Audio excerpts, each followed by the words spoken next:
पंचाननमुखोद्भूतान् पंचाक्षरमनोपमान् पंचसूत्रकृतो वंदे पंचाचार्य जगद्गुरुं.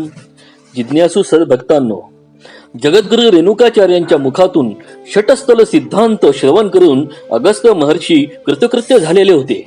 त्यानंतर जगद्गुरु रेणुकाचार्य आकाश मार्गाने प्रस्थान करते झाले. अशा रीतीने अगस्त्य मुनींना उपदेश केल्यावर अगस्त्यांच्या समोरच परमात्मद चिंतन करीत जगद्गुरु रेणुकाचार्य अंतर्धान पावले. मलय पर्वतावर अंतर्धान पाहून जगद्गुरु रेणुकाचार्य लंका नगरीमध्ये प्रगट झालेले आहेत. शिवयोगामुळे स्वच्छंदपणे विहार करण्याची आणि आकाशगमन करण्याची आणि स्वेच्छेने देह धारण करण्याची सिद्धी त्यांना प्राप्त झालेली होती. सर्व आगमात परंगत असलेल्या श्रेष्ठ अशा रेणुक गणेश्वराला पाहून बिभीषणाने आपल्या राजवाड्यात त्यांचे स्वागत केले. आपल्या रमणीय सिंहासनावर बसून अर्घ्य पाद्यादी उपचारांनी त्यांची यथाविधी पूजा केलेली आहे.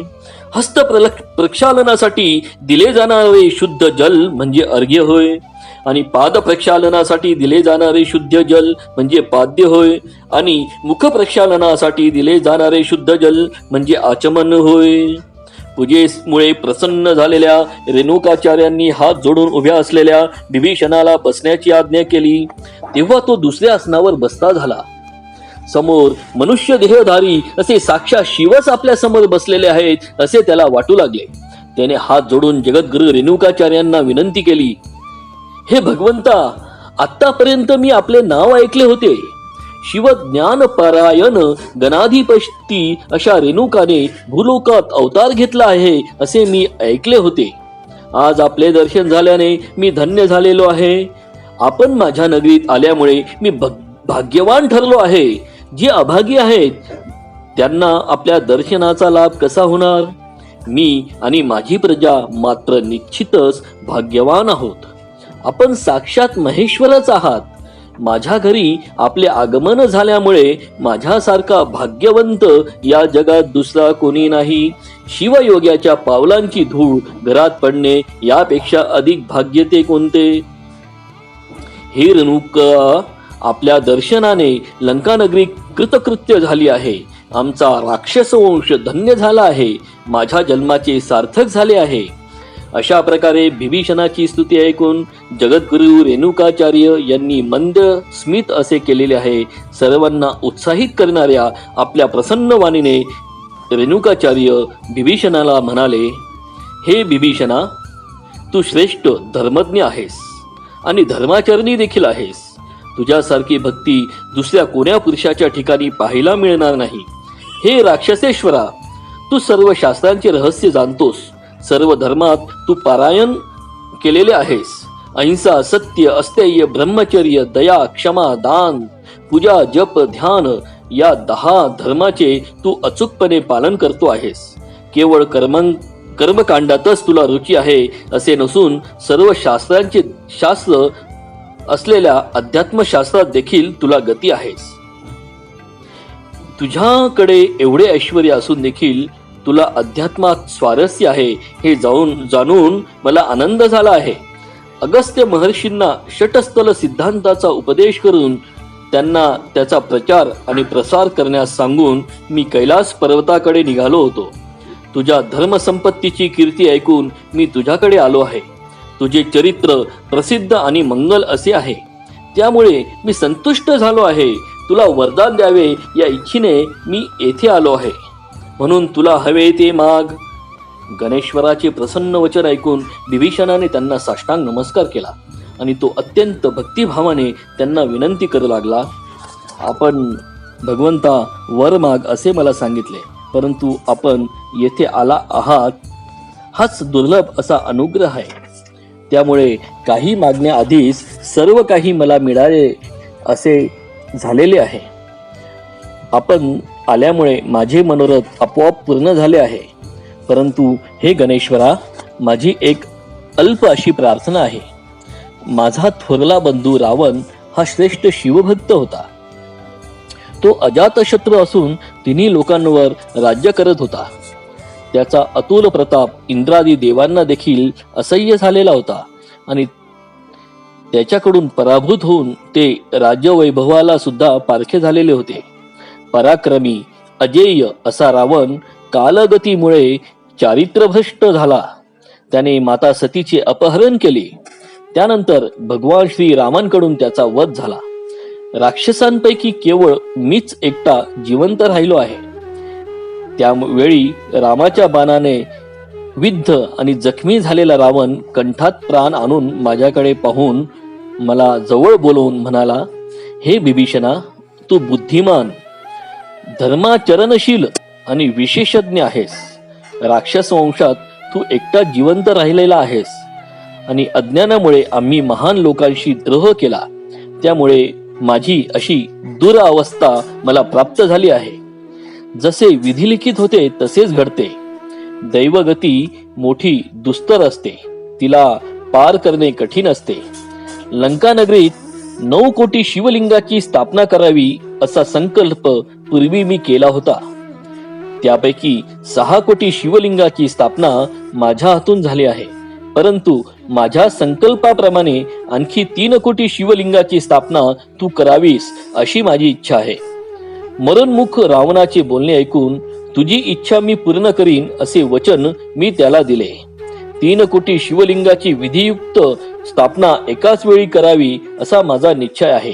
एकाच वेळी 3 कोटी शिवलिंगांची स्थापना करणारा आचार्य न आढळल्यामुळे मी निराश झालो आहे. हे गणेश्वरा, आपण शिवशास्त्राचे ज्ञाते आहात, शिवज्ञानाचे सागर आहात. आपण एकाच वेळी 3 कोटी गुरूंचे रूप धारण करा आणि माझे मनोरथ पूर्ण करा.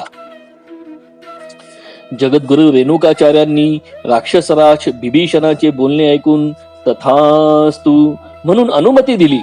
बिभीषणाला अत्यंत आनंद झाला. त्याचा मनोरथ पूर्ण करण्यासाठी जगद्गुरु रेणुकाचार्यांनी 3 कोटी गुरूंचे रूप धारण केले आणि एकाच वेळी लंकानगरी 3 कोटी शिवलिंगाची विधिवत स्थापना केली. योग सामर्थ्याने योगी पुरुष एकाच वेळी अनेक देह धारण करू शकतात असा योगशास्त्राचा सिद्धांत आहे. अनेक शरीरे धारण करून एकाच जन्मात प्रारब्ध कर्म भोगून त्याचा क्षय करण्याची रीत योग्यांना माहीत असते. तिला काव्यव्यूह असे नाव आहे. कर्मक्षय करण्यासाठी योगी काव्यव्यूह सिद्धीचा उपयोग करतात. परंतु जगद्गुरु रेणुकाचार्यांना कर्मक्षय करायचा नव्हता, तर एका शिवभक्ताचे मनोरथ त्यांना पूर्ण करायचे होते. त्यांनी त्यासाठी एकाच वेळी 3 कोटी देह धारण केले आणि एकाच मुहूर्तावर 3 कोटी शिवलिंगांची त्यांनी स्थापना केली. जगद्गुरु रेणुकाचार्यांचा हा प्रताप पाहून बिभीषणाला अत्यंत आनंद झाला आणि आश्चर्य झाले आणि त्याने भक्तिभावाने त्यांना साष्टांग नमस्कार केला. नमस्कार करणाऱ्या विनयशील आनंदी झालेल्या राक्षसेश्वर बिभीषणाला अनुग्रह करून जगद्गुरु रेणुकाचार्य अंतर्धान पावले. संतुष्ट शिवभक्त रहित असा बिभीषण आपल्या प्रजेचे पालन करिता झाला. इकडे महातेजस्वी जगद्गुरु रेणुकाचार्य भूलोकात 700 वर्षे गुप्त राहून पुन्हा 700 वर्षे प्रगट रूपात राहिले. या काळात त्यांनी काही जणांवर आपल्या कृपा कटाक्षांचा वर्षाव केला. काही जणांना शिवद्वैत ज्ञानाचा उपदेश केला, तर काहींना आपल्या मलयत्रय निवारक अशा सहवासाने कृतार्थ केले. दुराचाराचे, पाखंडाचे आणि नास्तिक दर्शनाचे खंडन केले.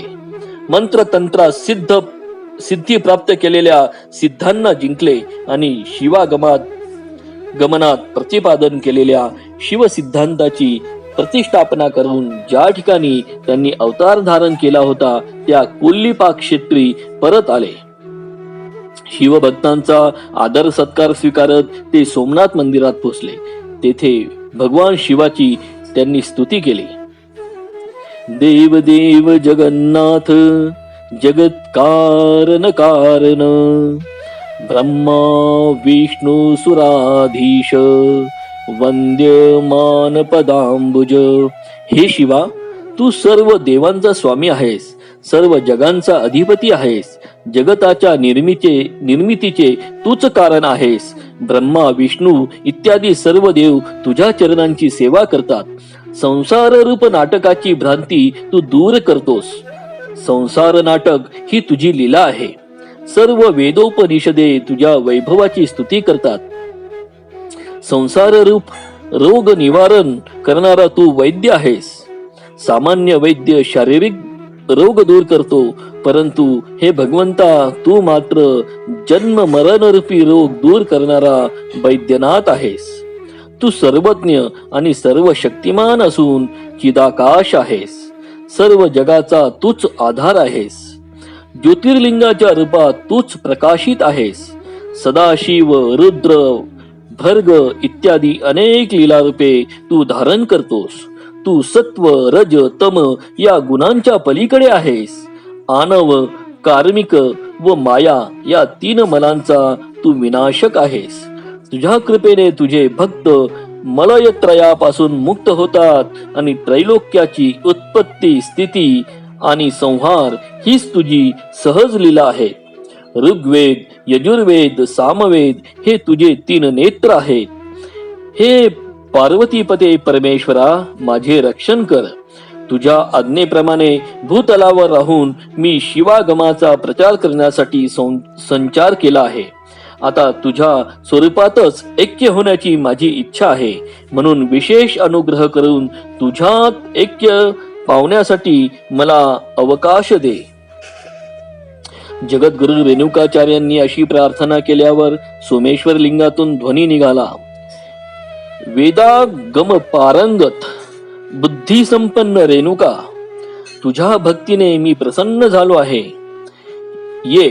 लिंगातून परशिवाची अशी हाक ऐकून तेथे उपस्थित असलेल्या सर्व लोकांना आश्चर्य वाटले.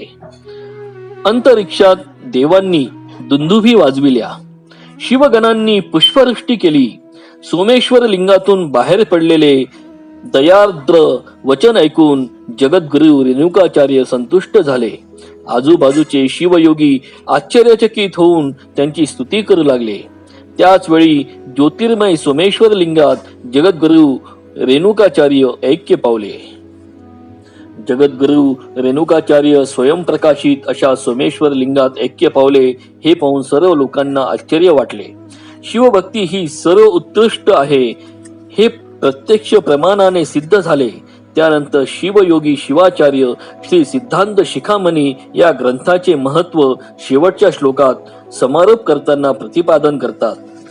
ते म्हणतात, सिद्धांत शिखामणी हा ग्रंथ कसा आहे तर वेद आणि आगमातील सार सर्वस्व या ग्रंथात संग्रहित केले आहे. षटस्थल सिद्धांत प्रकाशित करणारा हा एक दिव्य मणी आहे, एक तेजस्वी रत्न आहे. षटस्थल सिद्धांताचे एवढे सविस्तर, सूक्ष्म आणि सुरेख प्रतिपादन या आधी कोणत्याही ग्रंथात आलेले नाही. सूर्य उगवल्यावर कमळे उमलतात त्याप्रमाणे या ग्रंथामुळे शिव जैव ऐक्य ज्ञानाचे कमळ विकसित होते. म्हणून हा ग्रंथ एक सूर्यच होय. शिव द्वैत ज्ञानाचे गुप्त धन प्राप्त करून देणारा हा चिंतामणी आहे. सर्व सिद्धांतामध्ये श्रेष्ठ असल्यामुळे याला श्री सिद्धांत शिखामणी हे नाव प्राप्त झाले आहे. या ग्रंथाचे जो स्वतः लेखन करील, इतरांकडून लिहून घेईल, स्वतः श्रवण करील अथवा इतरांना याचे श्रवण घडवील, त्याला निर्मल असे सुख उपभोग आणि सर्वश्रेष्ठ अशी मुक्ती प्राप्त होईल. असा हा सिद्धांत शिखामणी ग्रंथ सर्वांनी वाचावा. त्यातील सिद्धांताचे मनन करावे, त्याचे आचरण करावे आणि मानवी जीवनाचे अंतिम ध्येय असलेली मुक्ती प्राप्त करून घ्यावी. जीवाने शिव व्हावे, अंगाने लिंग व्हावे आणि षटस्थल सिद्धांताचे आचरण केल्यावर एकाच जन्मात मुक्ती प्राप्त होते. तुमचा आमचा सर्वांचा हा जन्म हा अखेरचा ठरावा असा शुभ आशीर्वाद देऊन श्री सिद्धांत शिखामणीवरील आशीर्वचने आपण यापुढे श्रवण करणार आहोत. ओम शांती शांती शांती.